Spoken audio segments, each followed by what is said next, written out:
Alright, I've been putting this off for a long time, but I'm ready to finally do it. This is pretty much my story of my first astral projection experience. This happened probably about 3-4 years ago. And I've always wanted to make this video, because to be honest, before I had the balls to even try it, I would look up a lot of people's videos and see what their testimonies and experiences were. So this is kind of my contribution to that world, so that people can maybe reference my experience and decide what they want to do from there. So, like I said, it was about 3 years ago.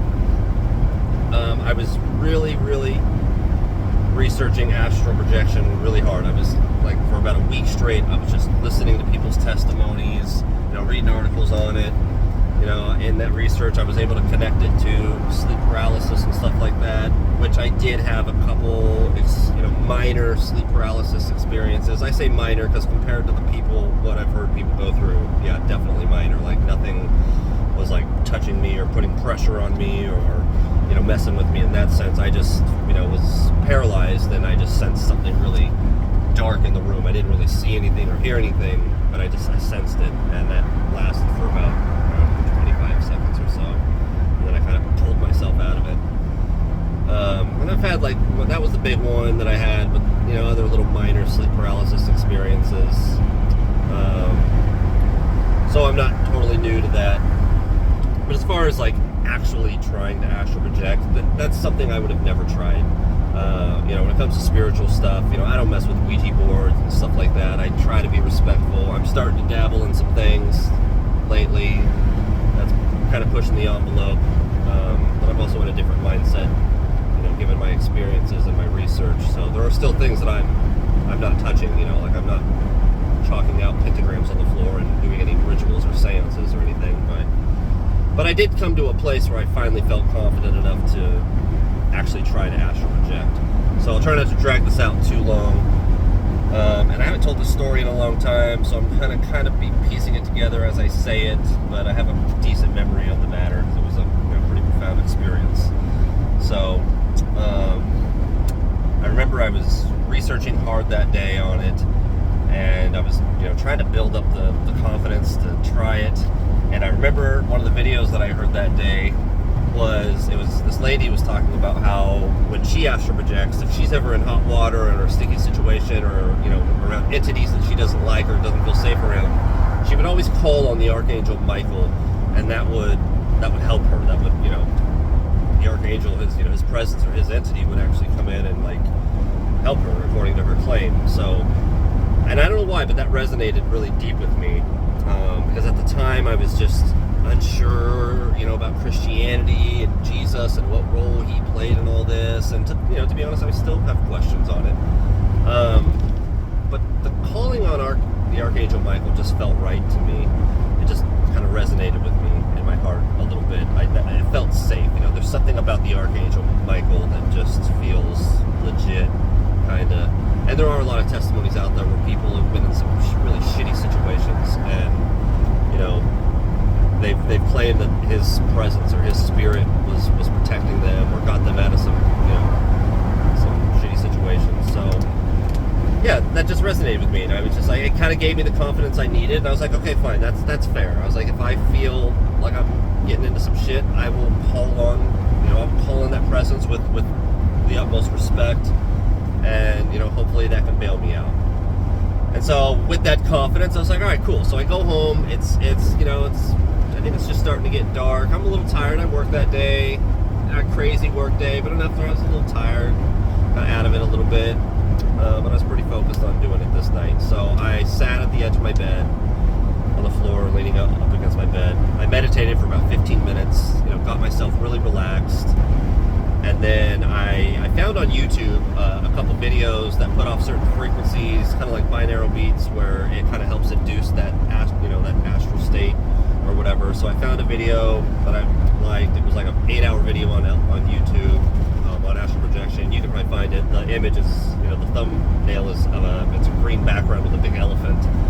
It's like an 8-hour video. That's the video that I chose, and I do believe it helped. So I lay down on my bed. I lay down on my comforter. My bed's all made. I lay on it. I put that speaker, find the right volume, and I lay down. And they say that you're supposed to lay on your back. Spread your arms and legs out. Spread your fingers. Don't let your limbs touch anything. Just spread out and just sink into your bed. Just fall into a meditative state, and just let yourself go.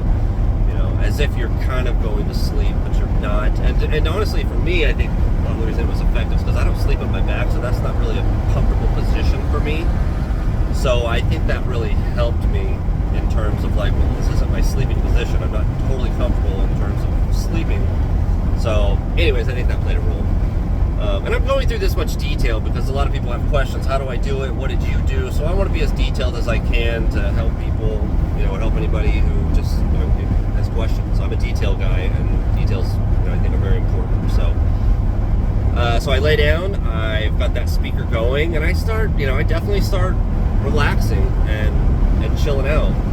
But I noticed I started to get a little chilly, so I took the comforter and I just flapped it over me because it was chilly. And then I put myself back in position, and I laid there. And so it's kind of funny. I think I fell asleep because the first experience I had was a really vivid lucid dream. And at the time, I was playing this Batman video game. Some of you are probably familiar with it. And it was funny because I was like Batman in this dream, but I knew I was dreaming. I was like, oh, this is totally a dream. And I had the sidekick with me, and it was some girl, possibly like a Catwoman type, and she was wearing some tight leather pants or whatever. And in the video game, you kind of clear out areas and you clear out alleys and stuff like that. And we were kind of doing that. We were kind of just beating up bad guys and clearing up the alleyways. And we had a moment, I'm kind of checking her out. It's just I knew it was a lucid dream, and and we ended up getting it on. And it was totally vivid, man, very vivid. Totally turned into a sexual dream. I didn't have a wet dream or anything like that, but it was I was definitely getting it on this sidekick. It was mutual. It was all good. But I ended up pulling myself out of it. No. This isn't what I'm trying to do. I'm not trying to lucid dream. I'm trying to astral project. So I would pull myself out of it, kind of wake up again, and then I'd fall asleep, and I'd fall into another lucid dream where I was Batman, and for some reason this one had something to do with Robin, and Robin was just jealous because I was taking all the glory, and it was just really weird. We were getting into the story of Batman, and again I was like, I know this is a dream, this isn't the plan. So I pulled out of it, even though it was kind of interesting. I pulled out of that lucid dream, and I was just telling myself, no, we're not doing this. We're trying to astral project. And so I go through that, and I'm laying there, and all of a sudden my eyes open up. And I'm just kind of getting a little annoyed, all right, maybe not tonight. And I'm like, wait a minute, something's off. There was almost it was like a bluish hue to everything. It was really weird. And so I open up my eyes, and this is interesting because I think people tend to struggle to get out of their body. That tends to be an obstacle for a lot of people. And I just kind of rolled up and sat on the edge of my bed. Now I have to think I was probably in a good mindset. I had good intentions. I think my energy was decent at the time. I just kind of rolled up to the edge of my bed and sat up, and first thing I did was I looked over and I look at my body, and I see myself laying there, and I've got the blanket laid over me. I don't know why I did this, but I decided to poke my leg, and so I go to touch my leg, and I can feel the blankets. I can feel the comforter. I can feel my leg muscle through the blanket, and that caused my body to twitch or move or whatever. And I was like, okay, I probably shouldn't do that. So I left myself alone, and I stood up, and I started kind of just walking around the room, kind of getting a feel for everything. And so there was two phases of this. Again, I'm trying to put this together, so bear with me. But I remember walking around the room, and I remember trying to say something. And I remember my voice it sounded weird. Something was off. I don't know if you ever seen the old Charlie Brown cartoons, but when they're talking to the adults, it's like this wah wah wah wah wah wah. That's how the adults sounded in that cartoon. That's kind of how my voice sounded. It was just kind of like this wah wah. I couldn't get it out. I couldn't articulate words, and And it was getting kind of frustrating. I'm like, what the heck? And so I'm like, whatever. Not much I can do about it. So I'm kind of pacing around the room, just kind of looking at everything, and I decide to go to my door. My door was shut, and I decide to go open my door. And again, I'll never forget just how that doorknob felt. The tension was in the right place. I mean, it felt exactly like that door feels opening. And at this time, I was living in an apartment complex on the second floor, and my window was right there, kind of looking down at the road/parking areas of the apartment complex. But we'll get to that later. I go to open my door. I open it, and I notice there's like 3 or 4 people out there. There was one guy. My roommate's door was directly down the hallway. One guy was perched up against his door, kind of the wall next to his door, and this guy was kind of a dapper looking guy. Looked like he was probably from like the 1920s or maybe late 1800s, and he had like a cowboy hat on, kind of slick, and he was like kind of a piece of straw in his mouth, and he was kind of sitting there posing, like the Marlboro Man. And I remember I looked at him. For some reason, me and him made eye contact first, and he, we look at each other, and he gives me this like real cool like head nod, and that was my exact response to him, which was kind of like, hey, what's up? So I noticed him. I noticed, off to the right, there was a corridor that went into the dining room. I noticed there was a couple figures, but I didn't really take note because there was somebody standing right out front, right outside my door, like right there. Like she was, just outside of my bedroom door. And she was short. She had short hair. And so, her being right there, my attention went to her. And again, I was going through this thing where I was just not sure about Jesus and stuff, and it used to be and still is one of my big questions when it comes to spirituality and religion. But it was a big deal for me at the time. Like man, what role does Jesus play, in this whole thing? And so I've got her attention. We're looking at each other, and I asked her. I'm trying to ask her because again, I can't really talk. I can't say my words the way I want to. But I remember asking her, like, hey, what about, like, Jesus? And it's coming out, just like, what about Jesus, And, and I remember, I'll never forget her reaction, her response. She didn't say anything, but her response was just kind of like, she kind of just, like, shook her head, like, no, no, we're not having that conversation. Like, that was her attitude. She didn't say yes or no, but her attitude was just kind of like, we're not doing that. And I kind of pressed the issue. I was kind of like, no, Jesus, like, hey, Jesus. And it's just, and, at one point I wasn't mean or violent, but I touched her shoulder. I was like, no, Jesus, like what, Jesus. And she's like, no, at this point, she starts like walking into my room, and I start backing up a little bit, we're kind of making our way into my room. And I'm still asking her, like, no, Jesus, like, what do you think about Jesus? Like, and, again, her attitude was just like, no. She's walking into my room, I'm backing up, and then all of a sudden, I find her standing at the corner of my bed, looking at my body laying on the bed, not looking at me. And I at this point, I'm sitting on the side of my bed, with my body behind me, and I'm looking at this girl, and I'm starting to get a little nervous, but I'm like, well, nothing's crazy yet. But I'm definitely noticing she's not looking at me. She's looking past me at my body behind me. And I'm like, okay, that's weird. And I will say this, in all my research and hearing people's testimonies and stuff on it, a lot of people were talking about stay away from the yellow-eyed people. Stay away from people with yellow eyes. They have bad intentions. Get away from them. So I remember that. And as I'm watching her, all of a sudden her face starts like, the roundness of her face starts getting into these sharp lines, and all of a sudden these sharp like details. She starts almost starting to look like reptilian, and that's when I'm like, oh shit, like this isn't good. And for some reason I have the confidence of knowing, like, I'm almost in position of like, all right, I'm gonna maybe just get back on my body and get the hell out of here. It's like I just knew that was an option for some reason. But I tried to hang on till the last second. It wasn't until her eyes started to turn yellow that I was like, nope, I got it. I'm out. So I roll into my body, and I wake up. My eyes are open, and I'm kind of like stuck there. I want to say it was like a little bit of sleep paralysis. And I'm sitting there. I'm like, oh man, that was crazy. I thought I was awake, But no, I was back into this like sleep paralysis. I feel like sleep paralysis is just being on the cusp of being able to astral project. It's almost like this buffer that you have to get through if you really want to do like leave your body. That's what my gut tells me, but who knows. So I'm sitting there, so I'm laying there in bed. I wake up. It takes me a second, but I realize like, oh shit, I'm still in this state. Like, wow. But this time it was different. And I think that girl brought my vibration down or something, or the fear messed with my vibe or something, because this time I had trouble getting out of my body. Like, I had to like roll out, and what was weird is like I was vibrating intensely, like violently vibrating. It was very uncomfortable. I don't want to say it like hurt.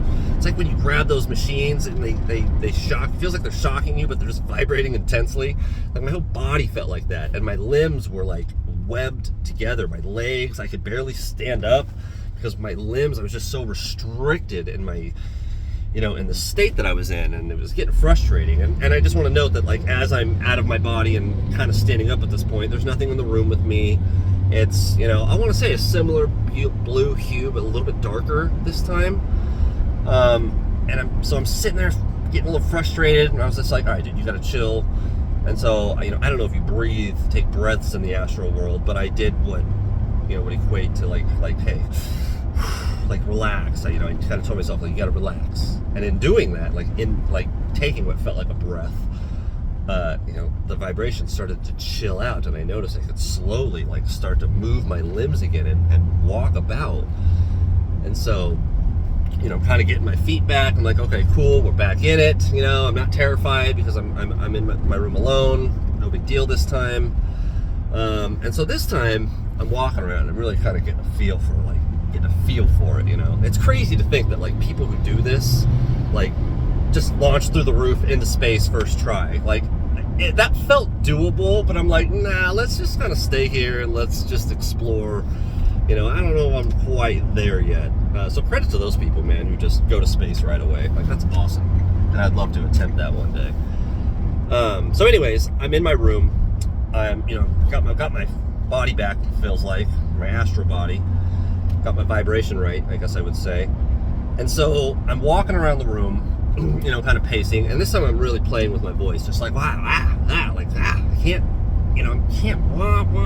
I'm just trying to, like, hear my voice. I'm trying to figure out what this is, like, what is the restriction here. And I'm kind of getting a little frustrated at this point. And so I go over to my window, which is shut, blinds down, I think. So I go over to my window, and I don't even open it. I just put my hands on the ledge, and I've kind of built up irritated momentum at this point, to this moment. And what I do is I go to the window, I put my hands on the ledge, and I stick my head right out the window, and I yell, I scream at the top of my lungs. And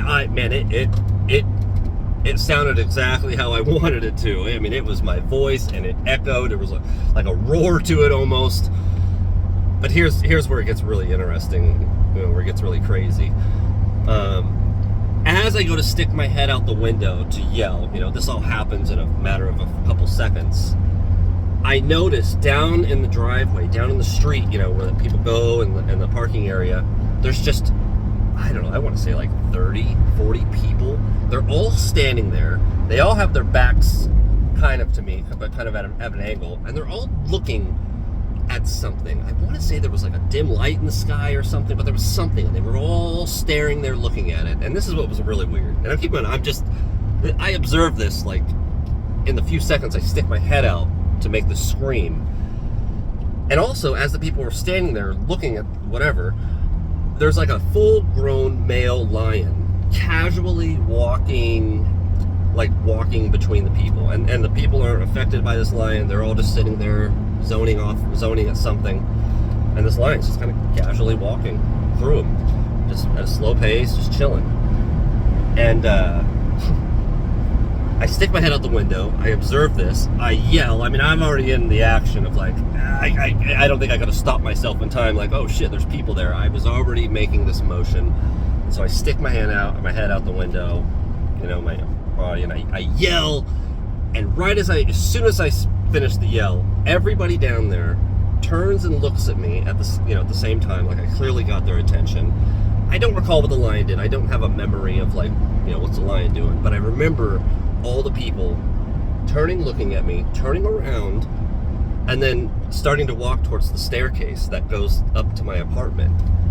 They weren't urgent, they weren't fast, they just very calmly, slowly, like they were in a trance almost, and they just kind of like looked at me and was like, oh, and they turn around and they start going up the stairs, and I didn't see him make it to the stairs because I had to act quick, and I was just like, oh shit, but I don't know why I know in my mind that they were coming up to the apartment. I'm like, oh fuck. So I'm like, we're done. Like, so I go sit on the edge of my bed, I roll into my body, I wake up, and I can tell, I'm like, you're not awake, dude, you're right back in it.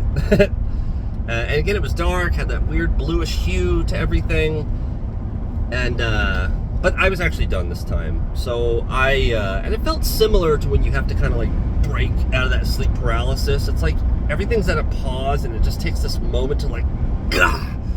And that's kind of what it felt like to like get out of this astral state, because again, for the third time I had opened my eyes thinking I was awake, and I wasn't. I was right back into that state. And so, but this time I'm just like, no. So I pull myself out of it. I'm done. That's it. I remember my roommate coming home from work shortly after, and I'm like super excited. I wasn't scared or anything. I was just like, holy shit, like that happened. My roommate's just like, dude, what the hell are you doing? Like, you're gonna be bringing like demons and shit back. I'm like, yeah, maybe, but I don't know. I was so excited that I actually had that experience. Now, to be fair, like naysayers could argue and say, well, dude, you were just having an incredibly vivid dream, and like, yeah, sure, maybe, but I've never. I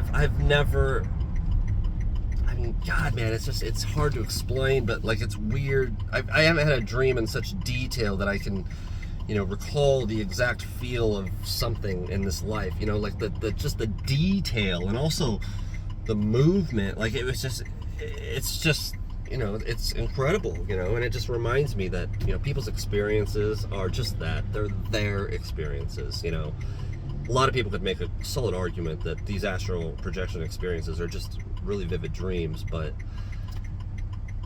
those people will never understand if they haven't had that experience what we understand, because we were there, we felt it, you know what I mean? Like we're not looking at it from the outside in going, that's probably bullshit. No, we're like applying the experience and everything we know about our five senses, and it's just. So just remember that, like, people will try to talk you out of something or try to, disclaim your experience, but, they're our experiences, and I'm coming to the conclusion that, like, truth, this thing that I'm constantly looking for, is kind of subjective to the individual. It really comes down to, like, I can't take away people's testimonies. I can't take away people's experiences, whether they're Muslim, Hindu, or Christian. Like, who am I to take that away? That's their truth. But that's kind of getting into another rant. So that was my astral projection experience as I'm getting home too. Perfect timing. Man, yeah. So that's kind of what happened. Pretty crazy experience. I'm glad I went through it.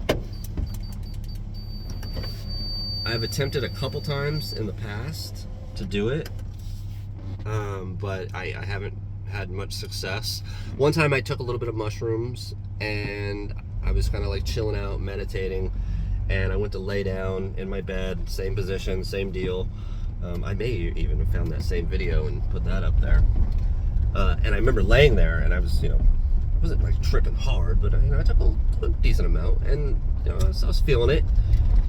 And I remember falling, like, I could tell that I was falling into these, like, really, I was getting a taste of that intense vibrational state that I was in the second time I astral projected in that experience. And it was weird. I'd be laying there and I could feel myself drift into it, but it was such a violent, like, shock of an experience. I was wussing out every time. I was like stopping myself and like, man, that's, I don't know. But something in my gut tells me that if I would have not chickened out and just let myself go, even though it was uncomfortable and not ideal. I could feel like there was something there if I would have let myself just go. That it's possible that I would have had another astral projection experience. So I don't try that often. I feel pretty excited about that first experience. But I'm like I said, I'm pushing the envelope on some of these spiritual things, and so I feel like I may attempt it here soon. But I just want to get that story out there. So if I do have another experience, I'll definitely share it. But yeah, this was my experience, and I just wanted to share it. So hopefully this is helpful, and enjoy. And yeah, thank you.